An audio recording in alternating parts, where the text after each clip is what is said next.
Hey, it's NPR's Book of the Day. I'm Andrew Limbong. Throughout my career here at NPR, I've written a decent number of obituaries, from famous A-list movie stars to semi-obscure session musicians. And they can be tough assignments, especially on deadline, because you have to encapsulate the entirety of someone's life into, 2 minutes of radio or 6 paragraphs of digital copy? Sam Roberts is a master of the craft. Over at the New York Times, he's written more than 1,000 obituaries. His new book about obits is titled, Are They Dead Yet? He talks to NPR's Eyder Peralta about the job, how he picks who gets an obit, and why he wrote an obituary for Jesus. That's ahead. This message comes from Progressive Insurance. You're listening to this podcast, so you've got a curious mind. Did you know that drivers who switch and save with Progressive save over $900 on average? Visit Progressive.com and get a quick quote with discounts that are easy to come by. Progressive Casualty Insurance Company and Affiliates. National average 12-month savings of $946 by new customers surveyed who save with Progressive between June 2024 and May 2025. Potential savings will vary. It's a task that many of us have done, or will do, writing an obituary. But it's Sam Roberts' job. As an obituary reporter for the New York Times, he's written more than 1,600 of them. The famous, the infamous, household names, and unsung heroes. He's now written a book about this work. It's called Are They Dead Yet? And he joins us to talk about it. Welcome to the program. Thank you so much for inviting me. So Sam, before this became your job, had you written an obituary before? Barely. I had only written a few when I worked for the Daily News and since 1983 for the Times. And my goal in writing the obituaries, as I point out in the book, is to find the rosebud moment in someone's life. What was it that changed the direction of their lives that, in effect, makes them, if you will, worthy of a New York Times obituary? And the rosebud moment refers to a film, right? Citizen Kane, Orson Welles' famous film. Charles Foster Kane is on his deathbed playing with a snow globe, and he says Rosebud, and it was the brand name of a sled, and it evoked his innocent childhood. So you write that when people find out what you do, maybe at a party or something, they often kind of shrink away because death can be such a taboo subject. But you say that you don't write about death, you write about life. How do you approach that part of your assignment? Well, I come from a culture growing up in Brooklyn where death was denied. When my father died, his sister, my aunt, about 6 months later was asked by a neighbor, how is Arthur? How is my father? And the best she could muster was so-so. And I wasn't pleased, frankly, when I got the assignment to help reduce the backlog of what we call advance obituaries, the nearly departed, if you will.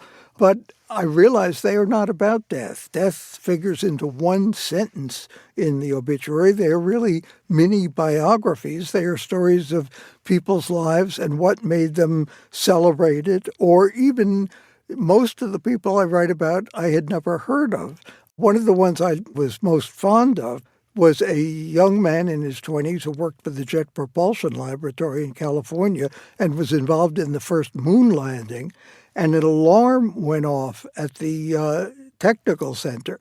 And all the senior scientists said, we got to abort the mission. This is going to be a disaster. And this young man said, no, I have seen this before. It's a false positive. He persuaded them to continue with the mission, which obviously was a success. You know, nobody knew his name, and yet he had an enormous impact on making sure that the moon landing happened. A family-written obituary might shy away from information that doesn't reflect well on the deceased. That's not the case with a news obituary. Sometimes the very thing that doesn't reflect well on them is what makes them notorious. But how do you weigh indiscretions, mistakes, crimes against the whole sum of someone's life? The two most challenging things I find as a obituarist is, one, deciding who gets an obituary. The Times has written obituaries of Hercule Poirot, of Gus, the neurotic polar bear in the Central Park Zoo. The past week, we even had one of a vacuum cleaner that belonged to Senator Chuck Grassley. But the ones that we choose, 150,000 people on average die every day. And we have room for 3 or 4 obituaries. The second challenge, and this relates exactly what you're saying, is how to put in context in the arc of someone's entire life when they did something wrong, when there was a misdeed. And that is a tough decision. When do you call someone in a headline or the lead paragraph of that obituary a disgraced former politician? I wrote Charles Rangel's obituary, the black congressman from Harlem, the first black chairman of the Ways and Means Committee in the House, and he got censured toward the end of his career for a relatively minor, I would say, ethics violation. Now, where do you put that? Do you put that in the lead in the first paragraph and say, his career was marred by this censure at the last minute?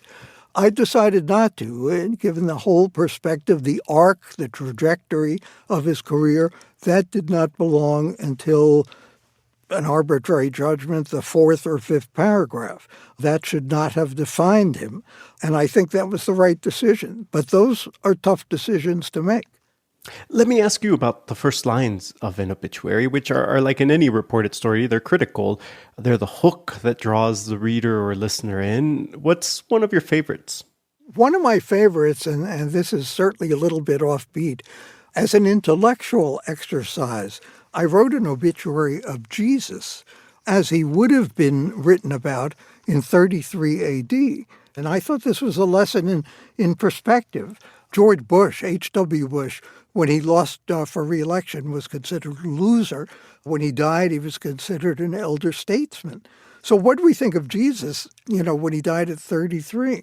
And I wrote Jesus of Nazareth, a Galilean carpenter turned itinerant minister, whose appeals to piety and repute as a healer had galvanized a growing contingent of believers, died on Friday after being crucified just outside Jerusalem, only days after his followers had welcomed him triumphantly to the city as the Anointed One and the Son of David.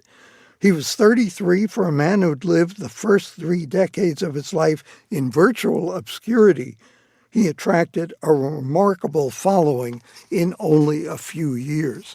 Now, to me, that was kind of fascinating because our perspective on who he was he this mystic? Was he this crusader?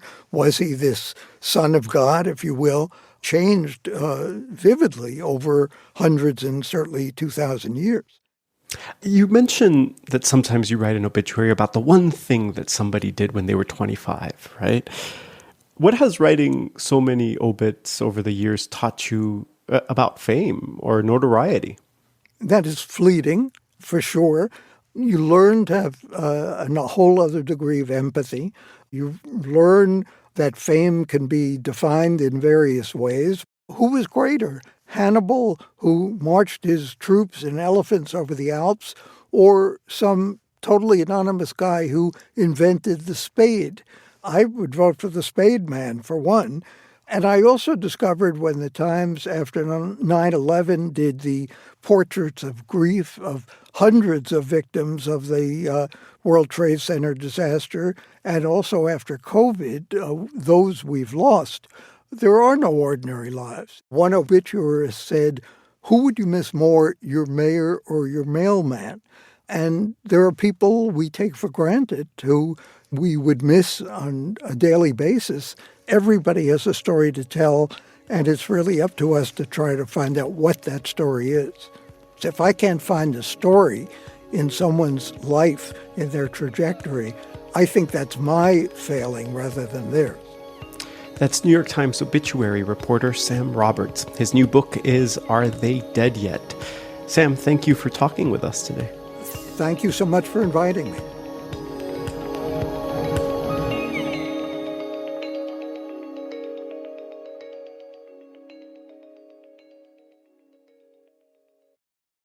This message comes from Poshmark.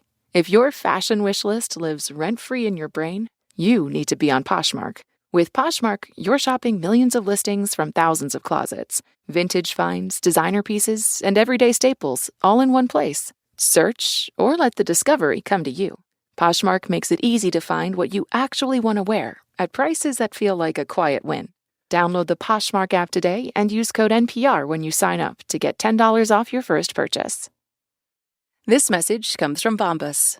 Bombas compression socks help keep legs fresh on travel days, work days, leg days, and more. That's all-day relief with everyday style. Go to bombas.com/NPR.